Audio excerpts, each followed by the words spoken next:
Saya akan menjelaskan use case diagram dari sistem informasi puskesmas. Diagram ini menggambarkan hubungan antara pengguna sistem dengan fungsi-fungsi utama yang terdapat di dalam sistem informasi. Pada gambar ini saya menampilkan use case diagram untuk sistem informasi di Puskesmas Sehat Bersama. Diagram ini memperlihatkan hubungan antara aktor dan fungsi utama dari sistem. Untuk aktor yang pertama, di sini ada pasien. Dia dapat mendaftar sebagai pasien baru atau bisa mendaftar ulang. Kemudian ada petugas pendaftaran, bisa melakukan input data dari pasien, kemudian bisa mencetak kartu berobat, kemudian mengarahkan pasien ke poli untuk dilakukan pemeriksaan. Kemudian yang ketiga ada dokter atau perawat, dia mendiagnosa dan meresepkan obat untuk pasien tersebut. Setelah itu ada farmasi, unit farmasi ini menerima resep dari dokter, kemudian setelah itu menyiapkan dan menyarankan obat. Kemudian ada petugas laboratorium yang menerima permintaan lab dari dokter. Kemudian ada pemeriksaan laboratorium dan menginput hasil pemeriksaan. Kemudian yang terakhir ada bagian pelaporan dan kepala puskesmas itu sendiri. Dia bisa melihat laporan keseluruhan dari kegiatan pemeriksaan dari pasien. Beberapa fungsi atau proses utama dalam sistem ini antara lain, yang pertama ada login. Ini langkah awal pengguna untuk bisa mengakses dari sistem tersebut, kemudian meneruskan ke pasien, yaitu proses alur data pasien dari dia mendaftar ke poli.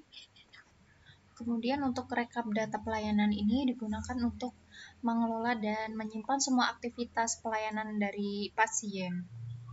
Kemudian input hasil pemeriksaan dilakukan oleh petugas laboratorium. Menerima resep dari dokter ini dilakukan oleh petugas farmasi. Kemudian melihat laporan kesehatan untuk kebutuhan pelaporan ke kepala puskesmas atau dinas kesehatan.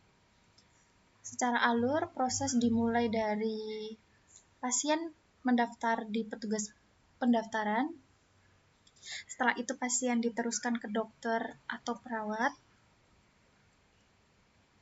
untuk mendapatkan diagnosis dan resep obat. Jika diperlukan pemeriksaan lanjutan, dokter dapat mengirim permintaan ke laboratorium atau ke petugas farmasi. Setelah semua proses selesai, data pelayanan akan direkap oleh sistem dan dapat dilihat oleh kepala puskesmas atau bagian pelaporan untuk pelaporan itu sendiri. Dengan adanya sistem ini, alur pelayanan pasien menjadi lebih cepat, data tercatat secara otomatis, dan pelaporan bisa dilakukan dengan lebih akurat dan efisien.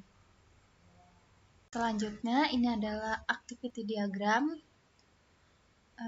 yang menunjukkan alur kegiatan dari awal sampai akhir proses pelayanan pasien di puskesmas.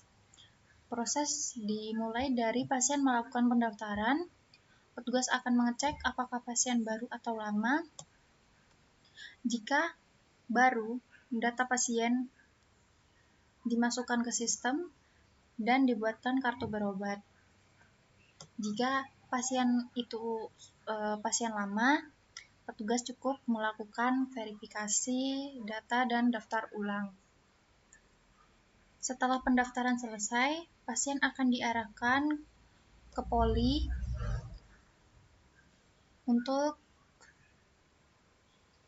melakukan pemeriksaan. Kemudian dokter menginput hasil pemeriksaan serta resep obat ke dalam sistem. Jika pasien membutuhkan pemeriksaan laboratorium, dokter akan mengirimkan permintaan pemeriksaan ke unit laboratorium dan hasilnya akan diinput kembali ke sistem. Kemudian pasien menuju unit farmasi untuk mengambil obat berdasarkan resep dari dokter. Untuk yang terakhir, seluruh data pelayanan pasien akan direkap oleh bagian pelaporan atau administrasi dan digunakan untuk laporan rutin ke Dinas Kesehatan. Dari kedua diagram ini bisa kita lihat bahwa sistem informasi puskesmas dirancang untuk mempermudah alur pelayanan, mulai dari pendaftaran, pemeriksaan, pemberian obat hingga laporan. Semua unit saling terhubung melalui sistem agar data pasien lebih terintegrasi dan efisien. Sekian presentasi dari saya. Terima kasih. Very happy and you make a money very rich and when you think you can do it when you what do you do you will do